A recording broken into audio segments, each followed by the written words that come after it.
নমস্কার বন্ধুরা, শেয়ার বাজার ও বিনিয়োগ চ্যানেলে আপনাদের স্বাগত। চলুন দেখে নেওয়া যাক 19শে সেপ্টেম্বর নিফটি কত দূর অবধি যেতে পারে।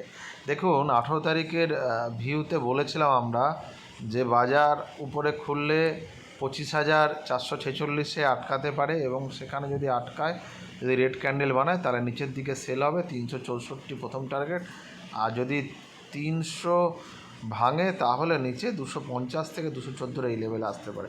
দেখুন লেভেল কিভাবে কথা বলে, একদম পুরো হাইটা দেখুন 448 এবং প্রথম ক্যান্ডেলে রিজেকশান এসেছিলো এবং সারা দিনের শেষে দেখুন এখানে গেছে 365 লেভেলে, একদম লো করেছে হচ্ছে 329, কিন্তু আমরা যে 365 লেভেলটা বলছিলাম সেটা কিন্তু খুব সহজেই ধরে নিয়েছে।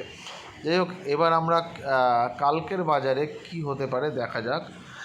তার আগে একটা কাজ করা যাক, সেটা হচ্ছে আমরা ডে ক্যান্ডেলে একবার একটু দেখে নিই। দেখুন ডে ক্যান্ডেলে দেখুন একটা ড্রাগন ফ্লাইয়ের মতন একটা লাফ কিন্তু আজকে বাজার দিয়েছে, তার মানে আরও কিছু দৌড় এখানে বাকি আছে বাজার দেখাচ্ছে। কিন্তু তার সঙ্গে সঙ্গে আরেকটা কথা মনে রাখতে হবে, এর যে লো আছে, ড্রাগন ফ্লাইয়ের যে লো আছে, এই ক্যান্ডেলটার যেটা লো আছে সেটাকেও কিন্তু মাথায় রাখতে হবে। তার নিচে গেলে কিন্তু 1:1 টার্গেট দিতে পারে, মানে 100 পয়েন্ট কিন্তু পড়তে পারে 330-এর নিচে গেলে, ঠিক আছে, মানে 220, 210-এর যে লেভেলটা সেখানে আসতে পারে।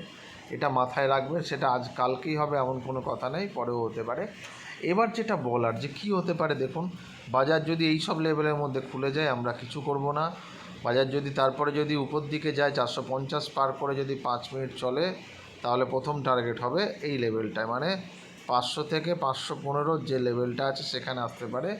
তার উপরে আমি আপাতত বাজারকে দেখছি না কালকেই, তার মানে পরের সপ্তাহে 600 টার্গেটটা যেতে পারে, কিন্তু এই সপ্তাহে যাচ্ছে না, এটা একদম নিশ্চিত।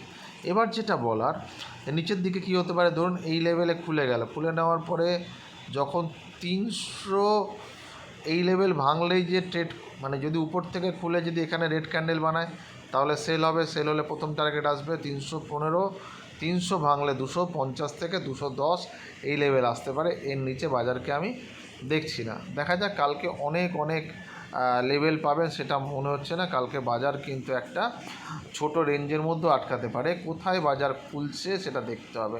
যদি নেগেটিভে খুলে তাহলে নিচের দিকে আসতে পারে, আর যদি পজিটিভে খোলে তাহলে কিন্তু একটা পজিটিভ যাওয়ার সম্ভাবনা আছে। যাই হোক, বাজার ভালো জায়গাতেই বন্ধ হচ্ছে, পরের সপ্তাহে একটা খেলা আমরা দেখতে পাবো, ঠিক আছে।